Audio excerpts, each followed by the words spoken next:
കൂട്ടത്തിൽ ആ കുഞ്ഞുഞ്ഞു മാത്രമല്ല ഒരു ബോറൻ. വേണമെങ്കിൽ അയാളെ വേണ്ടെന്ന് പറയാം. ബാക്കി രണ്ടുപേരോട് താമസിപ്പിക്കാം അല്ലേ? അല്ല അത് അന്ന് അയാളാ കുഴപ്പം മുഴുവൻ ഉണ്ടാക്കിയത്. വൃത്തികെട്ടവൻ, പരമനാറി, സാമദ്രോഹി. അത് പിന്നെ അയാള് വെറുതെ തമാശക്ക്. തമാശക്ക്? എങ്ങനെ എങ്ങനെ എങ്ങനെ എങ്ങനെ തമാശക്ക്?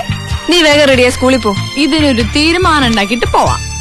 തീരുമാനോ? എന്തിനാ? ഈ തമാശക്ക് കാഞ്ഞിരപ്പള്ളി അച്ചായനും കുമാരൻ സാഹിബിന്റെ കമലമോളും കൂടിയിട്ടുള്ള ഈ ടോം ആൻഡ് ജെറി തമാശ തുടങ്ങിയിട്ടേ കുറച്ചു നാളായെന്നുള്ള വിവരം എനിക്ക് നേരത്തെ കിട്ടി. എവിടെ വരെ പോകുന്നു നോക്കുമായിരുന്നു ഞാൻ. പക്ഷെ അന്നത്തെ ഗെറ്റ് ഔട്ട് ആകെ കൺഫ്യൂഷൻ ആക്കി. ജെറിമോളെ, ടോമേട്ടൻ വൃത്തികെട്ടവനാണ്, പരമനാറിയാണ്, സാമദ്രോഹിയാണെന്നൊക്കെ പറഞ്ഞപ്പള്ളി മുഖം ചുമക്കല്ല ഞാൻ പിടിച്ചു കേട്ടോ.